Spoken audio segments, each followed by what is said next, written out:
So this is Real Talk. Today, I'm Christy Fickert, by the way, with Leasing. I'm the Vice President of Enterprise Growth here, but have been around the multifamily industry for about 23 years. And for those of you who maybe know me or are familiar with me, I love to talk multifamily, and so does my co-host today, Angie Lombardi with the Franklin Johnston Group. We have been friends for quite some time, and Angie and I met because we both have just been early adopters of technology. We're always seeking out new ways to do business and to just do better work for our industry.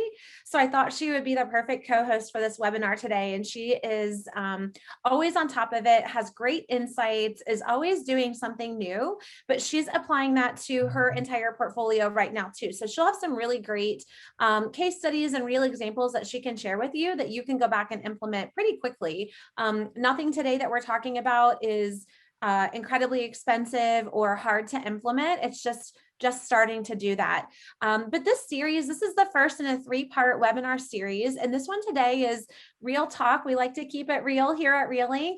And we're talking through why your teams need to stop leasing their new apartments with old strategies. And even if you are not on a brand new lease up community, there is something new about your community. You could be a B property, you could be a C property, maybe you're going through a renovation, maybe your team is just new on your property. But we've sort of done things in this industry just the way we've always done them. We just don't change a lot.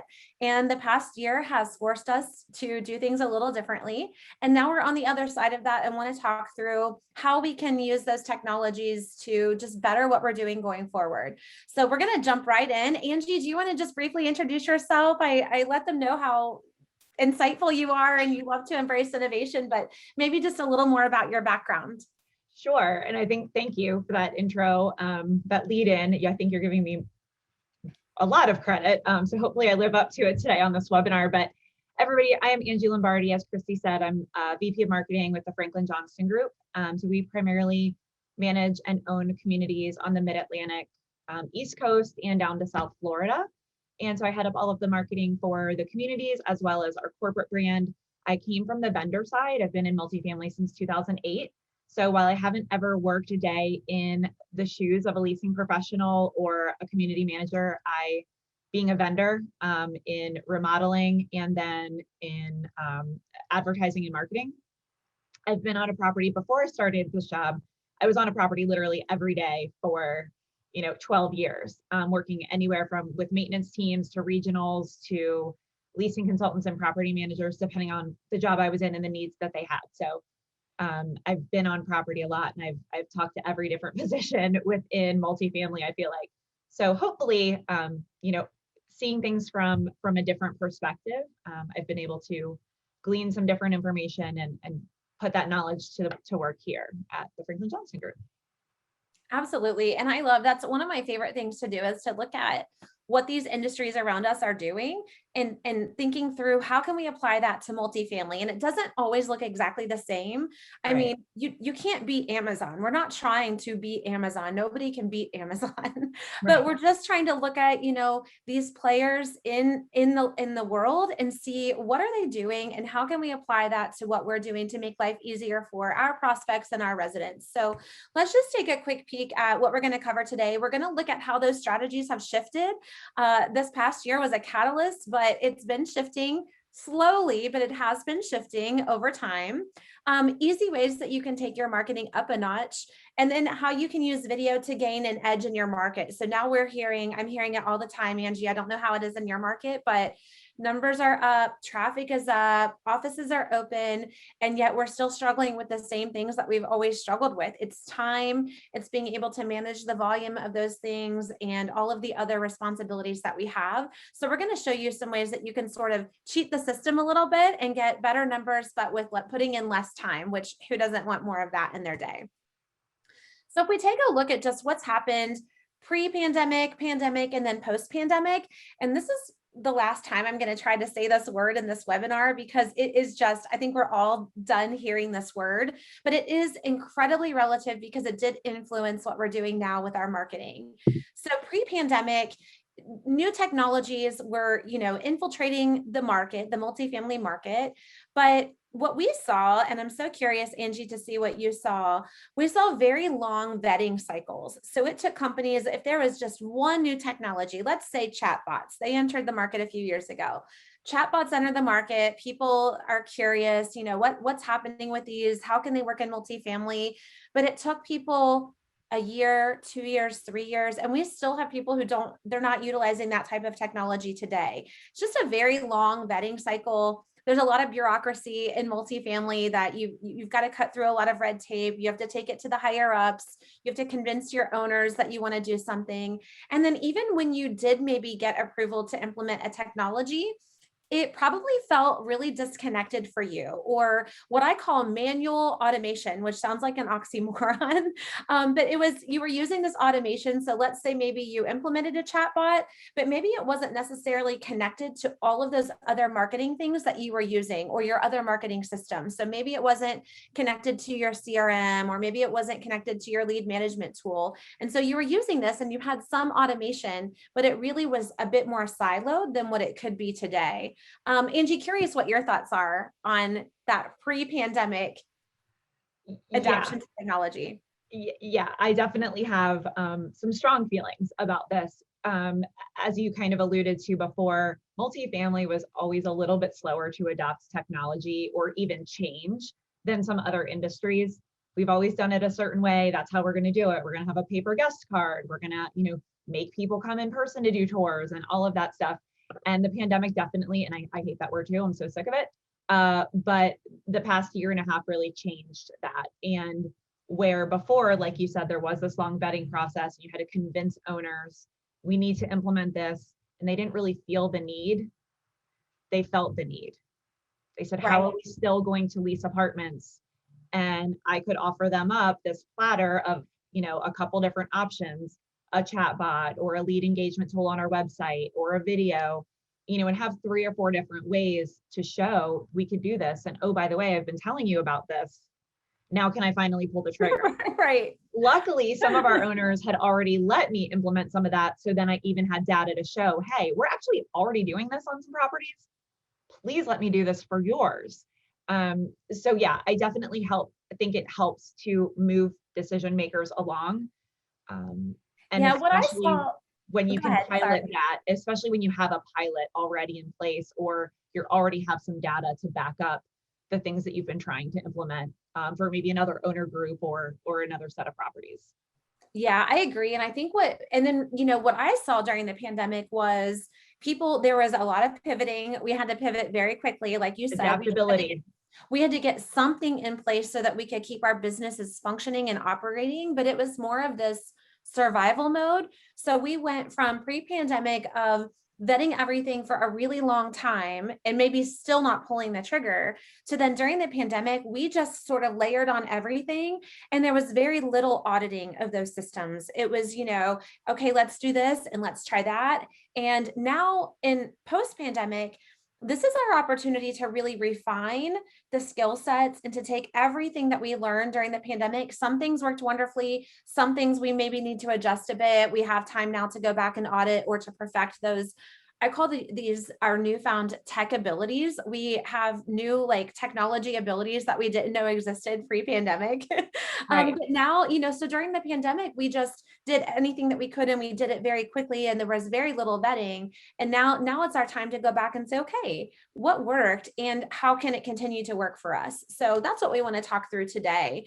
Something that you all probably are familiar with, and Angie, you mentioned video too, is video spiked incredibly high during the pandemic, but it was already on this trajectory before the pandemic hit. So there were certainly people, and I know that you were one of them too, who you had been implementing this beforehand, and maybe not all of your owners or investors were on board, but the ones who certainly had been adopting more quickly, they were able to pivot more quickly during that pandemic. But what we're seeing is now things are opening back up, and I say, so what? These things are not going away. People are still consuming video at an incredibly high rate. And you can see this in other areas outside of multifamily. If you look at the rise of TikTok, if you're not on TikTok, you've probably watched a TikTok video. It's probably been on maybe your Facebook page, or you've had a friend text you one of these. They're just really entertaining videos. So not necessarily something that we're seeing a large adoption of in multifamily from a marketing standpoint, but what we're seeing is this video element and some of the other tech tools, they're not necessarily going away. The trend is actually people like it and they're still utilizing this in some way, shape, or form just in everyday life. Absolutely. I mean, think of yourself on social media or, on a website. If there is interactive content, it's more likely to grab your attention and keep your attention. But I also don't want to sit there for 10 minutes and watch a video. Like at some point I'm out. I've got ADD. We're all super busy. We have phones dinging, emails coming in. So you have to make sure that you have a very concise and straight to the point video and make it interactive and fun. People in front of the camera is always going to get more, just more interaction and more exposure, and more people are going to be engaged. Engagement is really what we're talking about. They're going to be more engaged when there's somebody in front of the camera than just So let's talk doing about that for a minute. Yeah. I mean, that's one form of automation. So when we think through just new things, when I think about the old way of doing things in the industry, now we're saying the title of the webinar is, stop leasing new apartments with old strategies. So just a couple of new strategies that we can touch on today. You mentioned it with video, and I look at video can be a form of automation. You're automating something that can play over and over again that you don't necessarily have to repeat. So this isn't your team answering the telephone 27 times a day to answer what's your pet policy. You now have a video that replaces that, and that automates that process, and it frees up your leasing time. So automation, we mentioned chatbots, we've talked through videos. I see automation everywhere in real life. So for us to expect that our prospects in this industry want to shop any differently is just, we shouldn't expect them to want to do things any differently. I go to the airport and I can buy my makeup from a vending machine. Yeah. I'm not going to the department store. I mean, I literally know what I need to get. If I forgot to pack it, I can get it from a vending machine. That is a form of real life automation.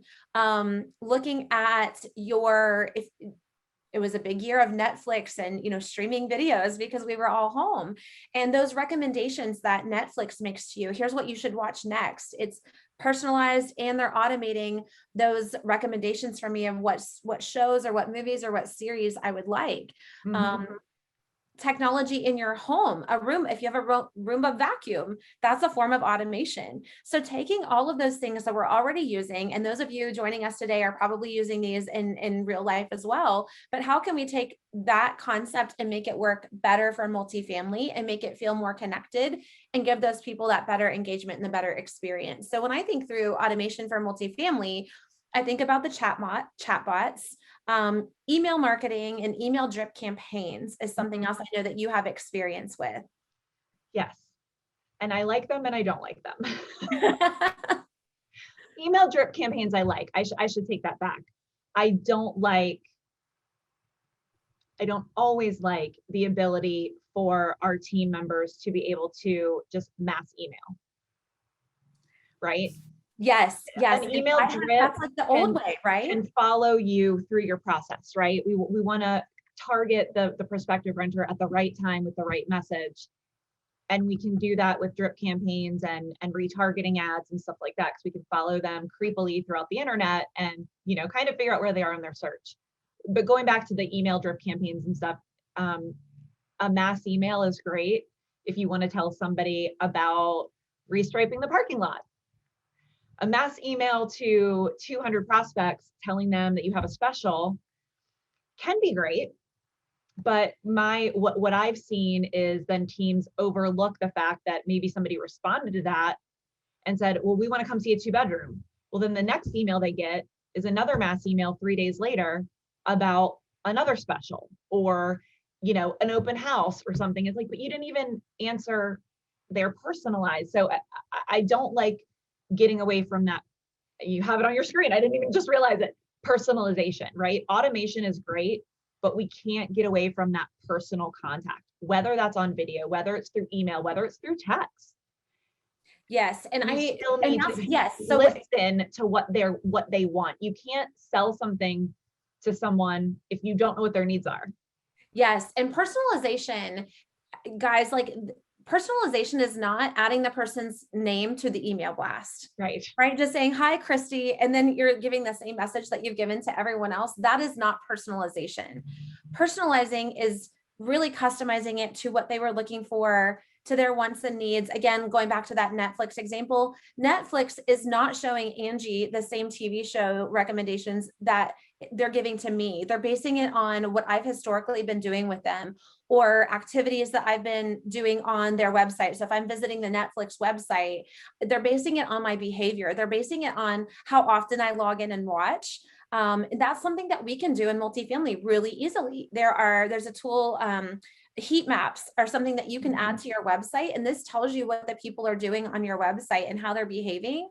And you can tie that then back into your marketing. So instead of your team sending out this email blast where you're sending that same message to everyone, you can actually start tailoring those messages.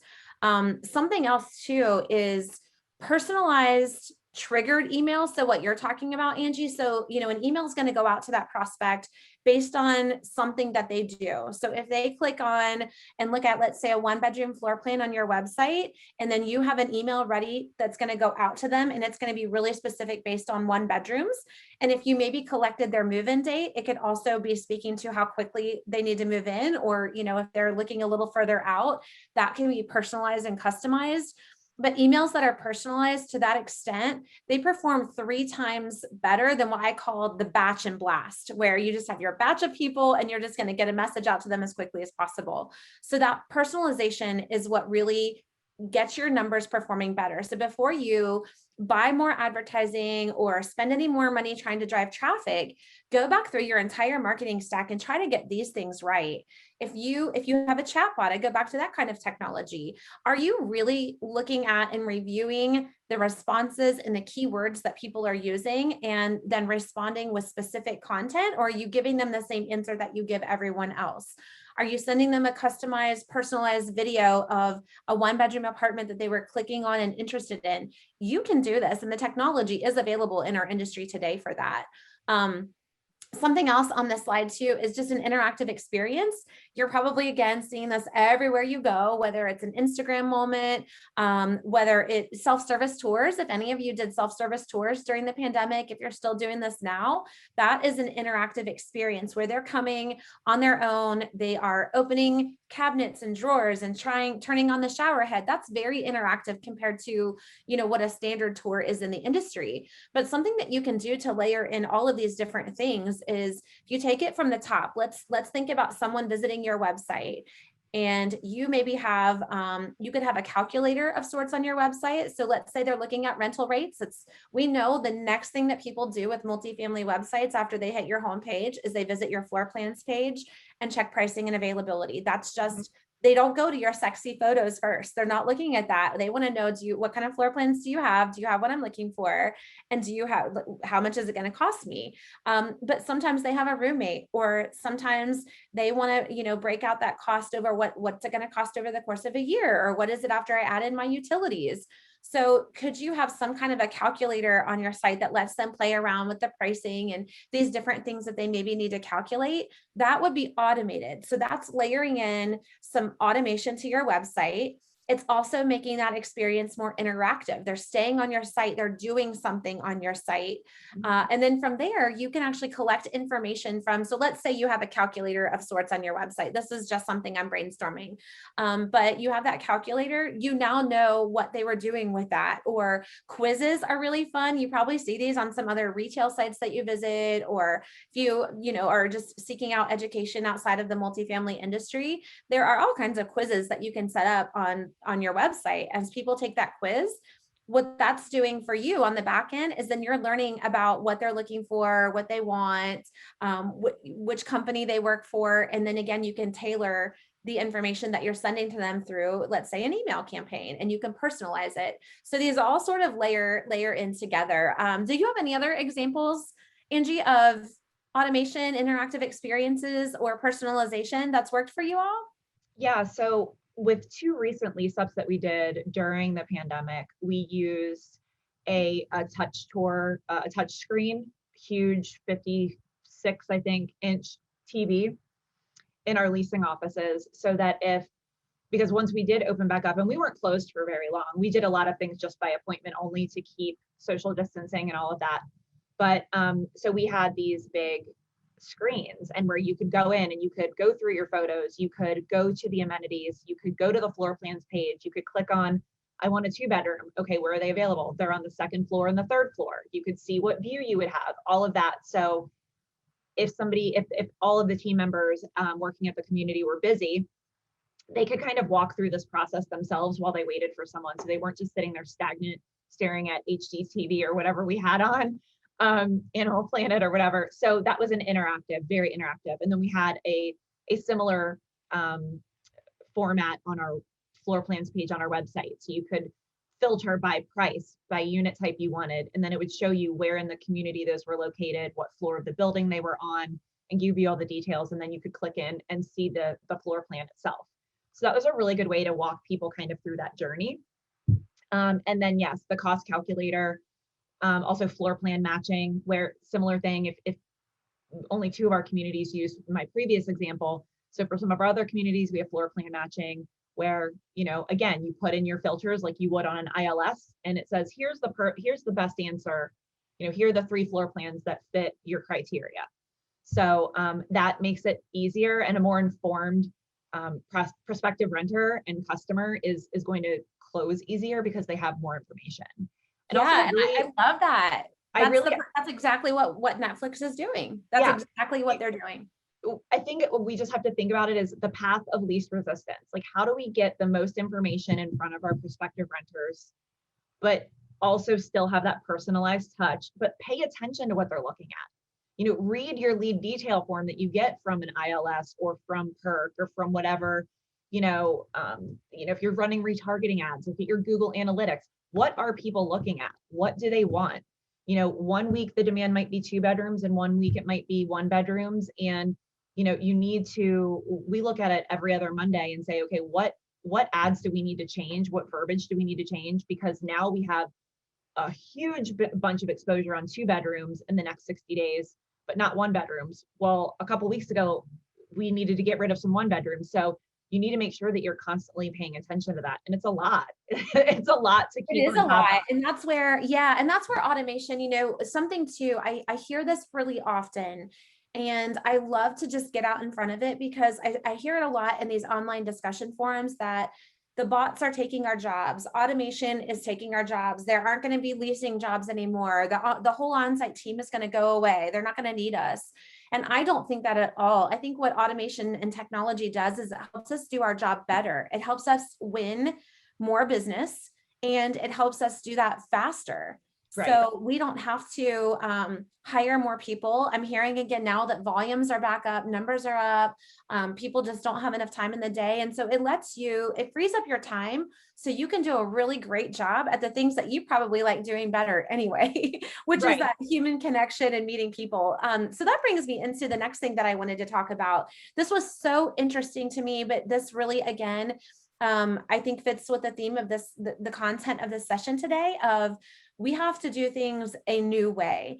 So a few weeks ago, this was from March, but there was a poll in the multifamily share space group. For a lot of you are probably a part of that group. Mm-hmm. And the question was posed to industry professionals, to those people who work on site in the industry. And the question was, what is your preferred way to take someone on a tour? Do you like virtual tours? Do you like self-guided tours? Or do you want that person to walk into your office and take them on a tour one-to-one? Overwhelmingly, 85% of those people who work on site said they want to take tours in person. No surprise, right? Like I've worked on site for a long time. I know you have spent a lot of time on site. We are people. We love to build those connections. We love to just meet new people. It's why we work in this line of work that we do. We Right. are the people at conferences who have never met a stranger. We are best friends with the person in the grocery store line. So this does not surprise me. So they really want everyone to come and physically tour in person. And this was in March, right? So this is on the tail end of the pandemic. It's not like this was a poll taken, in March of last year. This was really recent. So as things are opening back up, and most places were open when this poll was taken. So these people want prospects to come into the office. However, just a month before that, so same time frame, again, coming out of the pandemic, Satisfax did a survey. And I love this because what they did is they went back and they interviewed people who had actually experienced either virtual or self-guided tours during the pandemic. So these are all the people who actually did this and sat in this method for, during their apartment search last year. And half of our prospects said that they would rather just do a virtual tour. They don't need to physically come to see the apartment.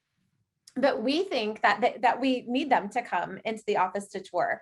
So if you're forcing people to come into your office, that's an old way of doing business. Yes, your doors are open. I hear this a lot too. We're open. Okay, great. And how does that Right. change things? Because half of your prospect base does not want to come into tour. It's not even probably pandemic driven is my guess. People are just busy. I'm still ordering my groceries online. I am buying more on Amazon than I ever did, just not because I'm just bored and sitting at home during the pandemic, but because it's just something I got used to. It's an easier way to shop. It makes my life easier. Well, I think that points, I think exactly what you said points to comfort, right? I hate watching myself on video. I hate hearing my voice on a voicemail. We don't like watching ourselves. And when you're on video, you have to hear yourself. You see yourself on that FaceTime, or you see yourself while you're looking at the screen at the prospective resident or giving them the virtual tour. And people don't like that. They're not comfortable with it. So, well, yeah, I would prefer to do it in person because that's how I know how to do it. That's how I've been trained to do it. That's how I've done it all these years. So it's comfort, and change is hard, right? It's hard to change out to something new that you're not comfortable with, and it might go wrong. Or what if I, lose the connection or whatever? Guess what? It's going to happen. It happens Right. all the time. How many Yes. times are you on Zoom and you're like, you're on mute, you're on mute? We've all been doing this now for a year and a half, and we still sometimes mess it up. It's okay. You're human, and it shows you're human. And And that's what they're craving. I really think that's why exactly the they human are. connection. Yes. And Those oh, by the way, and if I don't want that, then I can just watch the tour and email you and go online and do my application. Some people don't want that. Some people don't need it. They see the video, they're like, okay, good to go. They will tell you what they want to do. But I think it's the adaptability, right? And your comfort now, Christy, as a consumer of doing stuff online, where maybe before you were, but now you realize how much easier it is. And in our market specifically, not our whole portfolio, but in our market here in the Virginia Beach area, we have a lot of military. And we've got people on ships in the middle of an ocean that within 10 days of setting foot back on land, they need to have an apartment. And It's I think really hard about that technology. Yes. And I used to rent, I worked on a military community for a while, very early on in my career. And I think about if I would have had these tools then, we had so many people moving sight unseen. So they're probably they've been craving this kind of technology. Now they can actually see where they're moving instead of just taking our word for it or looking on our website and seeing our really pretty pictures. I can show you the exact, apartment that I'm going to move you into, or That's one next door that's exactly like it, or the model, or so it is a game changer for sure. And I think you have to, again, be adaptable to what does your prospect want? Right. And this is something else that frames it up. So if you're someone who is afraid of technology, you're afraid of getting on video, whatever it is that you're trying to adopt and just new strategies you're trying to deploy, something that I love to keep in mind, and this graphic shows it, when you want to learn about something, what is your preferred method? And 68% of consumers say it's video. And here's what I think we use video a lot more than we realize we do. a lot of times you might be watching a video with closed captioning because you don't have the sound on your phone, but you're watching the video. I do this all day long with work. If there's something that I don't know how to do, whether it's, how to write a specific formula in a spreadsheet, or, how to upload a video to YouTube or something along those lines, whatever it might be.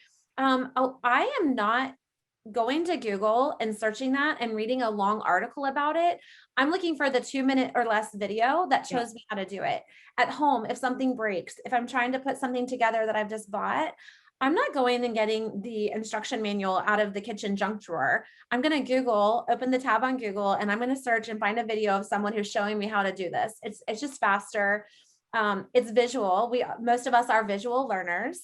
You retain the information better, and you can, go forward and backward until you get it right. You can rewind, you can fast forward. That's what I was going to say, is the ability to very quickly go back if you miss something, because I learn by doing and by seeing. And if I'm trying to read something and then go do it, and read something and then go do it, it seems to confuse me more. So to be able to have that person showing me and clicking, and I can see exactly what they're doing, and quick. We all need everything in an instant. We're in an internet age. We're in the 2-day Amazon Prime, mindset. So I need it quick. I need it now. I don't have time to wait. And if I have to wait, I'm moving on to something else. Exactly. Yeah. And, so I think that as we try to get more comfortable with layering in this technology, or perfecting our what I call those tech abilities that we've learned over the last year, we were forced into learning these, but now we've got a better skill set under our belts. We have to refine that. And something that you can do with video or any of these technology tools is think about and layering it into that. So if you have someone who wants to physically come in and tour with your team, you prefer to physically tour them, that's great. But how can you incorporate some of these tools you have least resistance, shorten that cycle? It also, video helps you build a great rapport better than I actually think video is going to replace the telephone call and email. So back in the day, we had telephone calls as primarily how people contacted a property. A lot of us had little mirrors on our desks that our training departments gave to us, and they taught us to smile and raise your voice an octave, because you cannot see body language over the phone. And so they taught us these skill sets that we had to learn to really get people to connect with us over the phone so they would show up for their tour. Then email came about. And I remember when we first got email, and we didn't know how to log an email lead in our CRM systems. It wasn't an option in there yet, which is so funny, because that's what happened last year with the pandemic, with people doing virtual tours. Yeah. There wasn't an option to log a virtual tour in a lot of the CRM systems in the industry. So it just keeps evolving. And I think so email started to replace the phone call. People didn't want to call. They wanted to write a message. They wanted you to get that response back, whatever time of day or night was convenient for them. And now that's what's happening with video. So you don't have to necessarily be taking a virtual tour, but you can insert some of these things into that. And just a question I would love to pose, and people, you can throw these answers into the chat. But who is someone that is, it could be someone that has a podcast, it can be a YouTuber. I guarantee that there are some people out there that you feel like you personally know. You don't, but you've just been watching their videos or watching their social media channel videos on their social media channels or platforms. And so you probably feel like you have some sort of a connection with this person, even though it's really just a one-way communication. This is what would happen with your leasing teams if you were embracing technology like this. I mean, Rachel Hollis is a popular one amongst the moms, the crowd that's probably my age. A lot of people know her, like her, follow her. You've got Marshmello, who now is singing with rappers who are, top of the charts. Am I that old? I do not know who that is. My kids do. And kids, if anyone has kids, they're constantly on YouTube watching. You might be watching people to do makeup tutorials. You might be watching reviews of just different products that are out there. But think about this, and I'm so curious if people are throwing things in the chat. Just who are some people who create videos that you watch often, that you are familiar with, them by name, them by heart. Is there anyone that Angie, that you follow or particularly like their content? So not anyone in particular, like any podcast or anything. I mean, I definitely see certain people on social media. I see Rachel Hollis and stuff like that. There's a guy, I cannot pronounce his name, but it's Gary, and I want to say it's Gary V. Yeah, Gary V. Yes. I love him. I do too. I absolutely love him. And then I listen to a lot of comedy. Um, oh, Dave Robin Tyner. I hope I said your name right. She said Dave Gerhardt Marketing Podcast. Oh, I think I've listened to him too. We're getting Um, great recommendations today. But you feel like you know these people, or you continue to watch their content because you just have that connection. You can see them, you can hear their voice, you like their energy. There's something about them. And so that's what we can do with video and some of these tools. So just talking through how to take your efforts up a notch, no matter what you're doing. You could be a lease up, you could be an older community, you could be student housing. There are so many different sectors, and these really do apply to all of those. But letting the technology help you build that rapport faster. Um, People, it's really hard for people to say no to people they like. So if if someone calls the community and I create a short personalized video and I send that back to them and say, hey, Angie, it's Christy. Loved our phone call today. Or thanks so much for emailing us about our property. Would love to help you out. Here's some information that you might find helpful. When Angie gets that in her inbox, it's going to be harder for her to not show up for her tour, because now she sees Christy, she sees me, she's heard my voice, she sees the energy, and she feels like she's got a connection with me, even though it was just this quick, might have been a 15-second video. yeah. She's going to have that connection. And if the next competitor that she calls, because they shop around, if they're not doing that, then I just won the competitive advantage there in that market.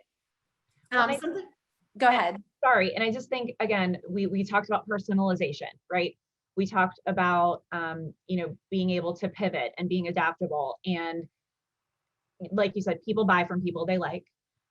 We have a woman in our office who was renting an apartment, and before she started working here, and she said the other apartment community was nicer, and newer, but the site team where she ended up living was so welcoming, so warm, and she just loved them and moved there instead. And I always tell our site teams, and I don't want to sound disrespectful when I say this to them, but I said, you guys are an amenity.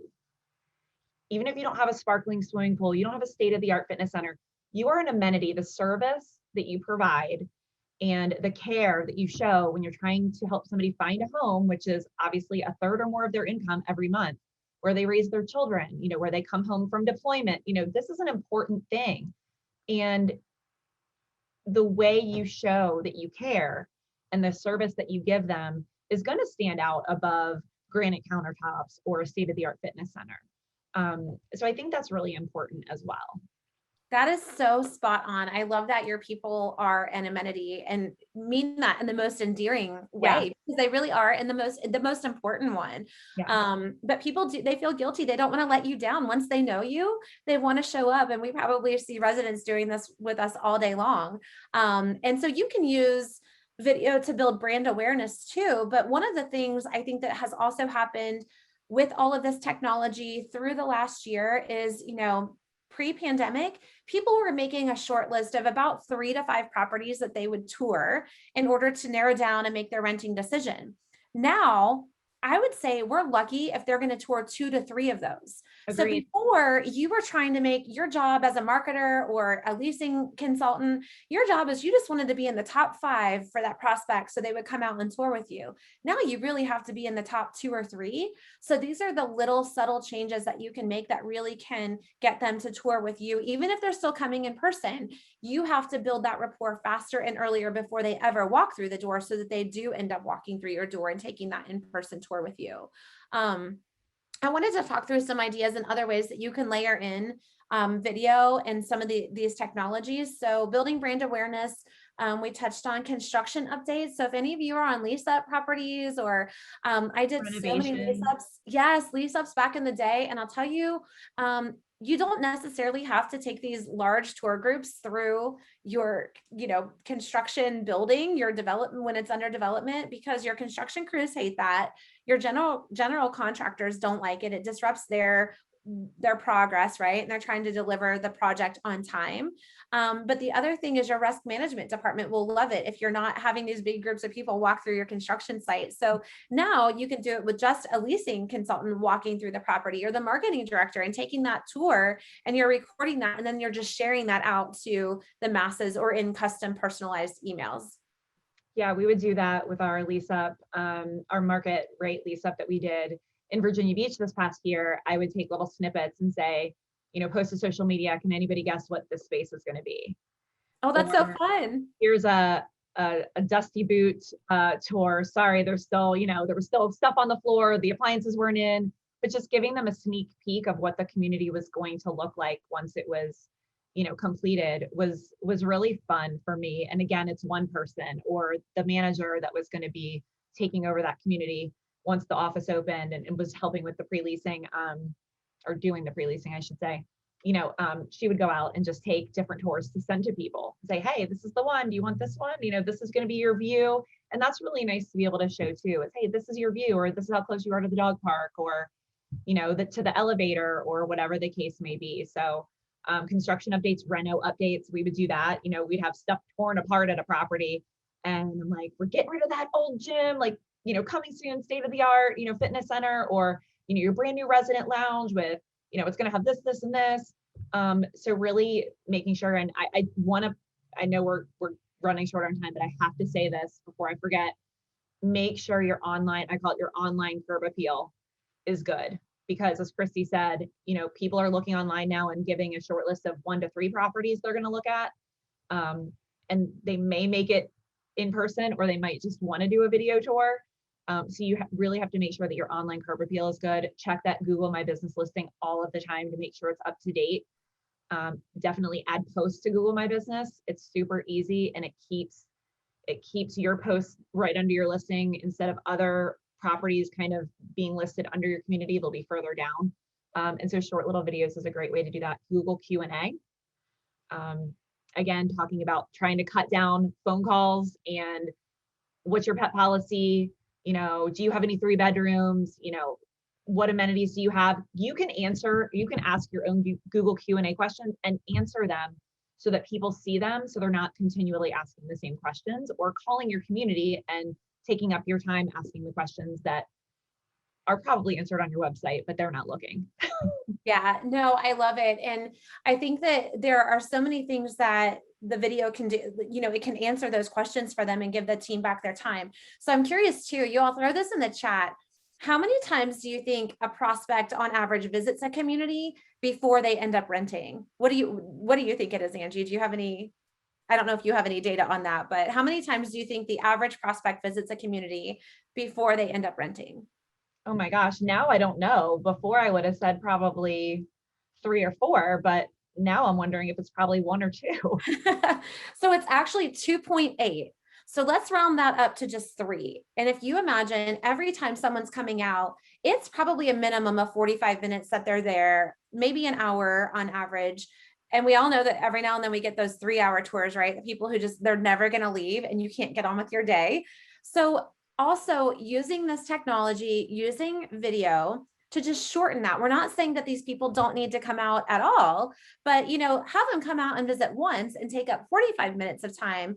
And then the other times that they were coming back to visit, just remove those from the cycle. Meet with them over video, meet with them. If you've got, a lot of times they're coming back for that return visit because they have a significant other, they have a roommate.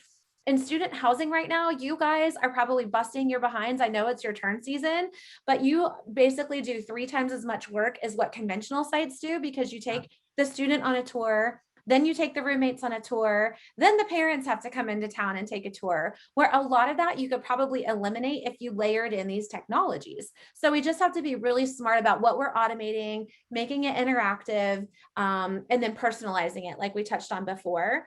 Something else too, ratings and reviews are so big right now. You touched on Google, your Google My Business page, that is front and center. There's also this shift in marketing where, people aren't even clicking through into websites anymore. So you see this right now. If you guys open up a Google tab in your browser and you start searching for, let's say, flights to Hawaii, that sounds really nice right about now today. You're going to see options for flights from several different airlines, and it's just going to show up within Google.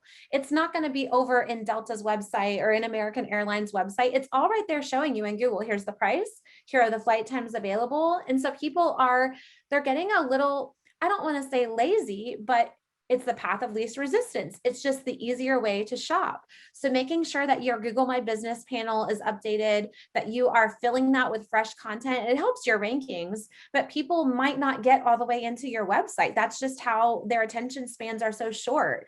So that's something else that you could do. But with ratings and reviews, which are so important, making sure that you're responding to those and interacting with people. But what if you started responding to your ratings and reviews with a video? Especially if it's not a great review, we all get these from time to time. You get someone that, they're just really upset about whatever. But what if you had the property manager or your regional manager just record a quick snippet, and that went along with the posts that you make in response to a rating and review? Because again, you can see the body language, you can hear and see empathy better on video. And everyone else who's reading that review, even if it's a poor review, all of your prospects are reading your reviews. For sure they are before they move in. So if they see that you take the time to do something like that and just how meaningful it is, that's powerful. Yeah, absolutely. And you can do really quick, really cute videos in TikTok. You can do a short video on your phone and email it to yourself, or plug in and download it to your computer and use Canva. We use Canva all the time to do graphics and flyers and brochures and business cards. I mean, we design a lot within there, and it's a really fun, easy tool to use. They do have a free version. We use the paid version because it gives you more options. But you can use the free version of Canva and make really cute, quick videos to put out on your social media pages, to send to somebody, thank you for visiting. You can even have it animated. So there are tools out there that aren't necessarily something you have to pay for, that you can use as well. I love Canva. It's so great for people who don't have access to graphic designers, large marketing budgets, but a few things too on the heels of just how you can apply this to so many other things in your marketing stack. I wanted to review, when we embrace change, it also invites success. So you might not get it exactly right. We talked about just being raw and real and transparent. So you're going to have two different kinds of videos in your marketing stacks. You're going to have what I call your sexy marketing videos. And those are your Matterport videos. Those are maybe like your 360 tours. Those aren't going away. You 100% need the pomp and circumstance, especially on the homepage of your website or in your advertising, because you're trying to just capture attention of those prospects and renters. But you also need that personalized leasing one-on-one experience too. And so when you do that with video, here are some other ways that you can incorporate this into your marketing. And Angie, you mentioned Google and SEO and your Google Analytics. But websites that have video and have a lot of video, they're 50 times more likely to drive organic search results. And so what that means is those are results, and you're actually showing up in Google, your property's website, or your overall property management brand, if you're approaching it from that standpoint. Those are results that you're not paying for. You're not paying for a Google ad. So organic is good. We always want as much organic as we can get. You can repurpose your videos though. It's so easy to take. So our team right now today, we're recording this webinar. They could easily go back and just get a transcript of everything we talked about without the video attached to it at all. That could become a blog post. So we could take the same title of this webinar and just turn that into another piece of content that lives on our website that also helps with SEO. So if you're hosting at the site level, you could absolutely host a webinar that talks about, here's everything you need to know about renting in Dallas. And you're just talking through what's an average deposit in the area? How can you make sure you get your deposit back? How should you approach pet policies? There are so many things we know about the industry that we can share with our renters to help them have just a better process when they are searching for an apartment. You could host a webinar like that on your property. You can record it one time and you can reuse it. It would be something really great for your teams to send out as automated and personalized follow-up. Hey, Christy, know you're interested in a 1-bedroom, but I also know you need to shop around. Totally get that. It's a big purchase. Here's a link to a webinar we recently recorded all about what you need to know about renting in Dallas. That would be so helpful for someone who's looking, and then you become a resource for them. But then you can also take whatever you talk about in that webinar and turn that into a blog post for your property website. So just getting you in the mindset of taking these things and these tools that you might already have and how you can leverage those across your whole marketing stack. uploading raw video to your social platforms. These always perform better. So instead of sharing, if you maybe have a unit video and it's housed on YouTube, instead of just sharing that on your Facebook page with a link to YouTube, you want to put the actual video file on your Facebook page. That will always perform better. You'll get more eyes on it and you'll get better views. So if you're using video or linking to video on your social, try to use that original native video if you can.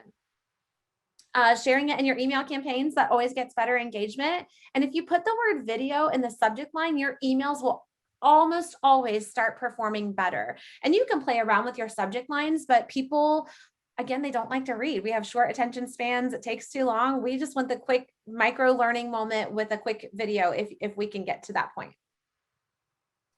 And then lastly, videos that have text overlays or even captions.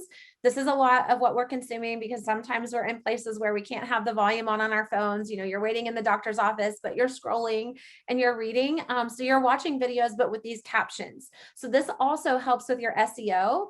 And for those of you who have owners or investors that you're reporting to, this is something that you can put either in your RFP packages if you are trying to entice new owners to hire your management company, or if you just want your owners to know that you really are looking out for their investment and you're wisely spending their marketing dollars.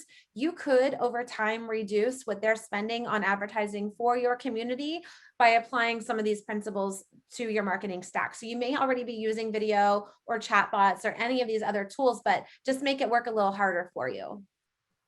I would 100% agree. We've really pared down, before our budgets would be just line after line after line of all of these different things that we were going to do. And to your point from earlier in the conversation is that when we focus on, okay, what's actually working, and let's only pay for that. There are tons of different marketing platforms and vendors, and they're great people, but I can't use every single vendor, Right. And again, it's not that I don't, it's going back to our prospects. They want to buy from people they like. I want to buy from everybody because I like them, but that doesn't make sense. And I have a, fiduciary responsibility to make sure that my owners are spending the money wisely. And so we have pared down because we've been able to implement some of these things that have helped streamline our processes a little bit, but also help, to be able to cut our spend in places as well. Yeah, and that kind of goes along the lines with just economies of scale, looking at the tools that you have in place and how can you repurpose them or use them in other ways. So another good example with video is, video can be a really great shopping tool. We used to shop all of our leasing consultants and you're paying for a service like that too. But in video, you can actually shop your people and it's a great training tool. So it's very easy to go back and point out, here's what went really well. Here's what I would say differently. But you also get that market intelligence. And this is what is it just informs all of those marketing decisions, exactly what you're touching on, Angie. So can you look through all of your ILS reporting and, what are people doing when they're on the ILS sites? What is that telling you about your prospects? What are they writing in the comments of the guest card? Are you really aggregating that kind of data and that intelligence and then using it to inform your decisions? So if people are continuously using a similar keyword, or if they're all writing asking about your pet policy, something's not right somewhere. If they're all having to ask you about it, you're not talking about it enough in your content or on your website, or it's not easy to find. So using that intelligence just to make more informed decisions. And Angie, you talked too about looking through your reports and what are the reports really saying. So it's not just about where's your traffic coming from, but it's what are these people telling you? Are they showing up? Are they not? When they are showing up, what are they saying? What are they doing? What's their behavior? Are they closing? So even in a chatbot, again, what are the things that people are asking in there? If they are asking the same question over and over again, then you probably need to go and update the content on your website. If they're all asking to bring large dogs and you haven't modified your pet policy, maybe that's something that you need to revisit, but you have to use that market intelligence to know what you should do next. Absolutely. And I had something in my brain and it just left. So I'll let you know if it comes back. Okay. Yeah. And the last idea here as we work to wrap up is social listening. There are so many groups out there. A lot of you might be part of the same groups that Angie and I are in from the multifamily perspective. So it's basically all of us who work in the industry. We are collaborating and asking questions and just sharing information. But if you think that renters aren't doing this, they absolutely are. I mean, there is a Peloton moms group that I'm a part of, and it's Peloton, right? Everyone works out with Peloton, but the group, none of the questions are about Peloton. It's everything about motherhood. Like, what kind of school should I send my kids to? What are the best, clothes to buy my kids to go to summer camp? Jobs, like returning to the workforce after having a child. So there are groups out there though that renters belong to, where they're asking questions about renting or living in the city where you're located, or how do I get around pet policies? I have seen people on TikTok giving wrong information out about our industry, about how to circumvent our system, or how to, get approved for an apartment if you're not getting approved. But they're part of those groups. And so something that we can be doing too is socially listening. Go and seek out those groups. If you're not a renter, you're probably not a part of these. So we need to put ourselves in the renter's shoes and just start listening. What are they saying? Are there opportunities for us to give out some, what I call micro learning moments in those groups? That's a great point. And that's something I hadn't really thought of, as far as, going and pretending to be a renter.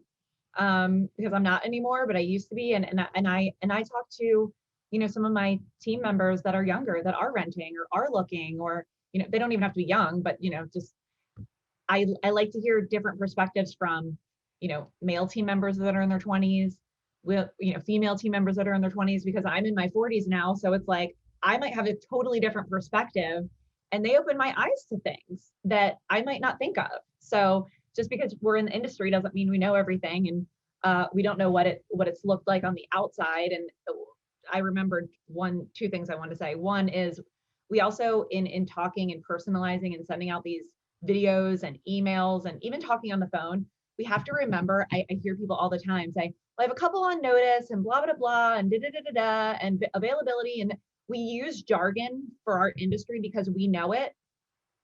They don't have any on notice. Okay, great. What does that Right. mean to me? So that's one thing I teach in my trainings is, you guys talk like they have no idea what you're talking about, because they don't. You do. You use this language every day. But I also wanted to say about, just video and social media and all of that and being interactive is, don't forget, we haven't talked about residents at all, really. It's a great resident retention tool. Your renewal's coming up. We're so happy you're a resident here. We hope you love it. Be on the lookout for your letter, or, come in and meet with us. Do you want to come in tomorrow at 2 or Thursday at 4? Keeping residents is easier than getting new residents. So Yes. using tools to stay engaged with what's going on with your community, hearing what people are saying on Facebook. Are there comments? Are there certain problems maybe that we're not aware of? And then staying engaged with your prospects, or excuse me, residents. Hey, happy anniversary. You lived here, a year, or, it's been your first week. How's everything going? Is there anything we can take care of for you? Just little simple things like that. Sending an email saying, hey, this is our maintenance team. When you see them around, say hi. They're going to be the ones coming in to help you with any needs within your apartment that you need help with. Again, personalization and making you seem human. We're not big bad landlords, right? We're human just like you. We put on our pants, we pay our bills, we have to go grocery shopping, we have to do all the things that they do. So that human connection is really important. Yeah, it is so important. And that sparked something else for me. We saw that people have actually been able on the resident and the maintenance side. I think the maintenance team, they sometimes have the best ideas for marketing. They are on the front lines even more than we are. They are in the homes all day long. We're in the leasing offices and maybe walking the properties, but they are in and out of those apartments and seeing those residents all day long. And so we've seen a lot of people who have actually been able to reduce the number of work orders by over half, because they're using videos and some of these automation tools to stop responding to the same routine calls that happen over and over again. If you think about it, the garbage disposal, this is one of the first lessons I learned, the little red reset button. Yep. Don't write a work order for that. Tell the resident how to fix it. Yep. But instead of you have just a quick explainer video showing that, residents don't mind. They're paying a lot of money in rent, but that's something they don't want to wait for the maintenance person. If it's something that they can easily fix themselves and go on about their day, that's less interruption to their day. And then you just saved your maintenance team so much time. So we've seen even in some categories where specific maintenance requests were reduced to 0 for those just routine call-ins that happen all the time because people didn't know how, flipping the breaker or how to, just those little things that change and you forget to change it from heat to cool and you're like, yes, it's blowing hot air. Well, yes. Can you Yes. check your thermostat? Yeah. And so when, that those can either live on your website. So people don't even have to call the office. If they happen to contact the office, you can just send them that quick link. You have easy access to it. They're happy. You're happy. Your maintenance team loves you. So there are so many things that you can incorporate into the resident side of it too. You're absolutely right. Final thoughts on where we think the industry is going or what could happen. I put together some things that I've been just thinking through, and I've been thinking about these for a few years actually, but our model's going to go away because there is this, you mentioned it too, people they want to see the real thing. And there's always this perception that the model is bigger and better than what the actual unit is. And there have been times in the past where that's how things really were. The model looks beautiful. You come to move in and your unit does not look the same as the model. Mhm. So our model is eventually going to go away. That's something that may or may not happen.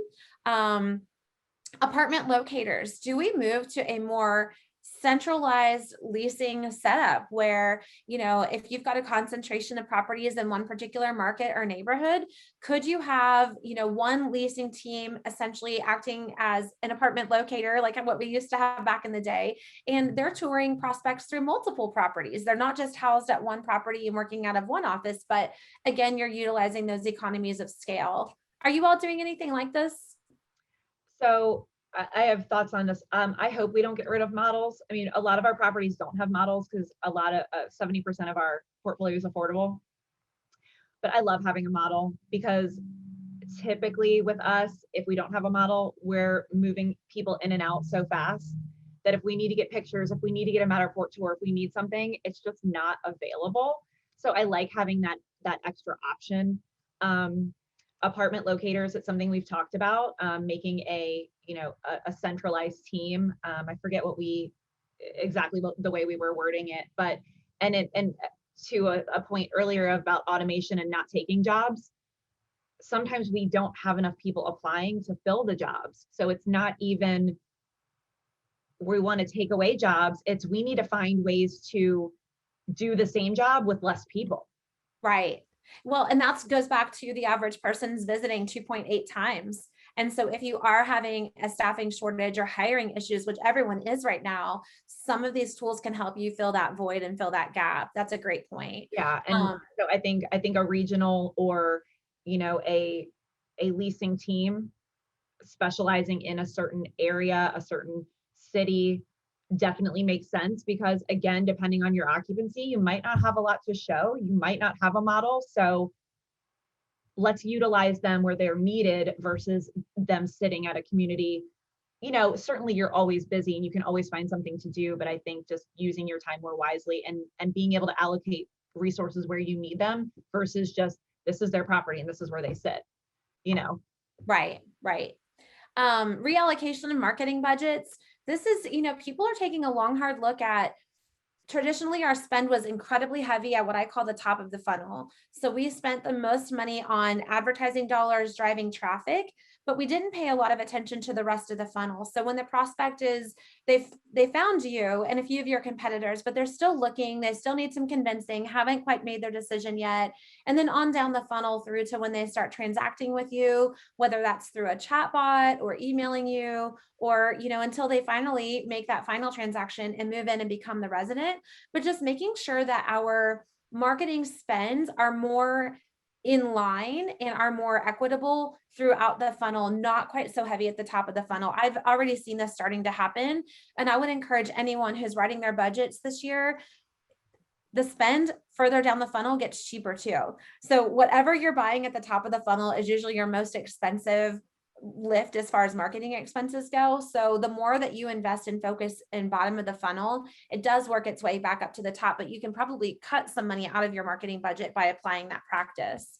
And you want to look at too, is the property getting too many leads? I mean, we've Yes. had communities where demand was so high, especially for affordable housing, a brand new affordable housing community. I mean, they lease up like hotcakes because, other communities in our market are more expensive and some are a lot older. So, you have this brand new community and it goes like hotcakes. And we're like, oh my gosh, you know, we're getting all of these leads. We need to cut some of this stuff because we want to be able to concentrate on the people that are serious for the places that we do have availability.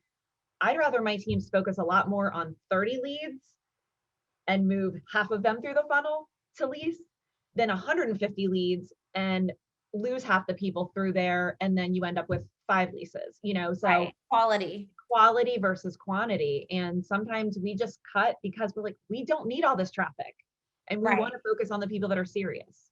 Yes. So the other thing too, that this leads into this, and then we're going to go to our questions, but I do really think that some companies will adopt this faster than others, but I do think that we will see more diversified and customized on-site roles. I spoke at NAA a few years back about just creating new career paths in multifamily because it's traditionally been so linear. You're a leasing consultant, and then you're an assistant manager, and then you're a property manager, and then you're a regional. But now with these technologies, and people have different skill sets, and we have just identified throughout this whole session today that people want to shop in a lot of different ways, and we have to be ready for that and willing to embrace that.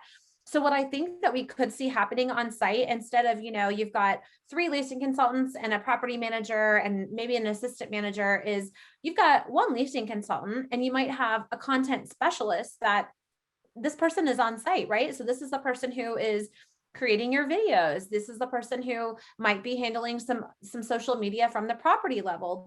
These are things that have always been handled from the corporate, but now as we're getting into more of this like one-on-one with technology, I think that we could specialize in that, and you could have people who are really talented with that.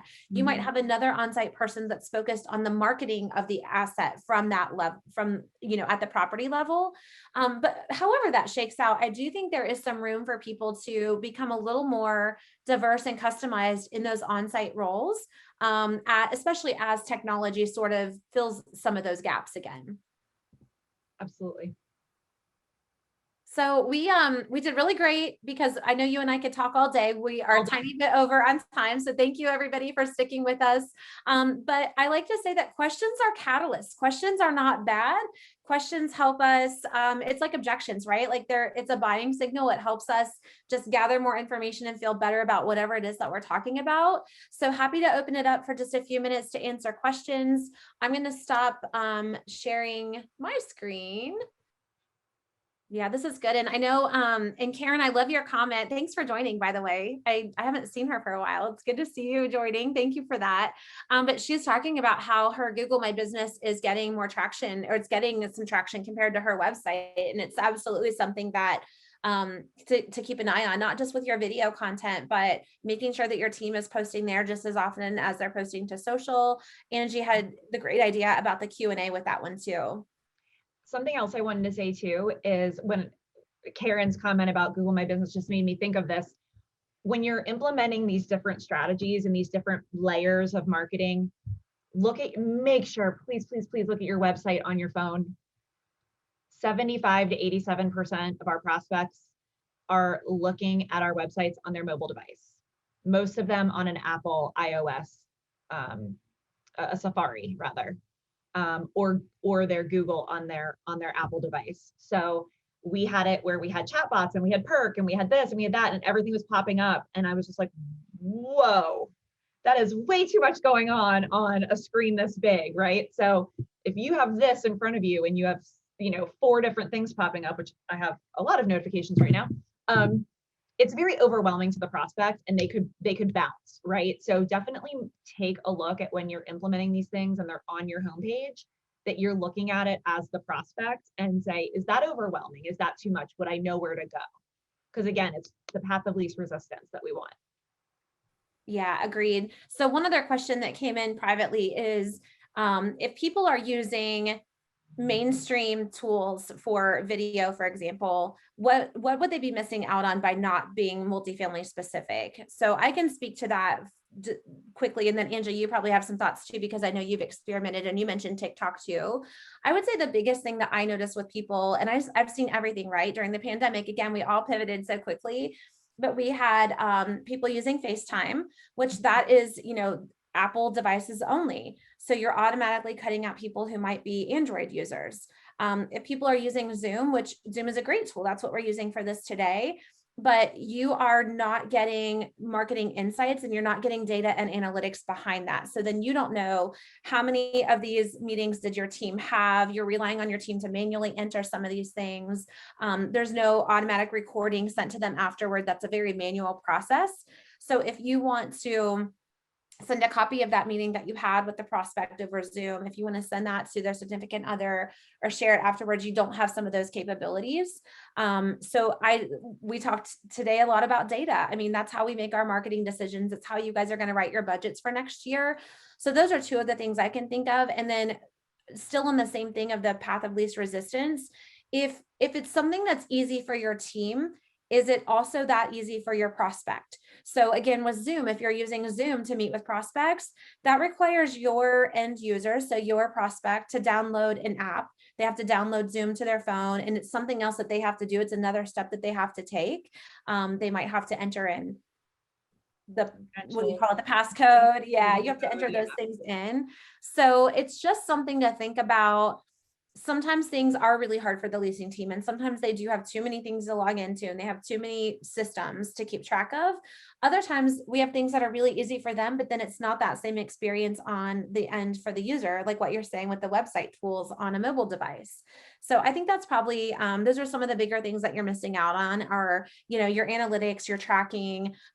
Fair housing compliance is really big right now, and like ADA things with online. So making sure that you're giving your teams a really easy way to always stay in compliance, to stay on brand. Those are always helpful things to keep in mind. And you don't want the content, I don't know, maybe some people are okay with this, but as a marketer, I would not want content that my team created to be living on their cell phones out in the world, because we have turnover in the industry. People move properties, and if someone created a video for your property, but then they leave and it's living on their phone and they shot it, they could have ownership rights to that video. And then if you're using it on your website and throughout your advertising, it could put you in not such a great position. So I would recommend that whoever's shooting anything for you guys, that you've got it transferred properly, that you're storing it as a company, that you are the owner of that content. Any other questions? We will, so this, as I mentioned in the beginning, this was the first of a 3-webinar series. So the next one is on July 27th, and we'll send information out about that. We'd love to have you join us. We will have some really great guest speakers for those too. And we will send you, everyone will get a recording of this webinar, and we'll also send you a video marketing playbook, which is a perfect resource for a busy leasing season. Great timing for that. Angie, you are such a great addition to this every time we get together. Thank you for carving time out of your day to join us too. Oh, it's my pleasure. Thanks.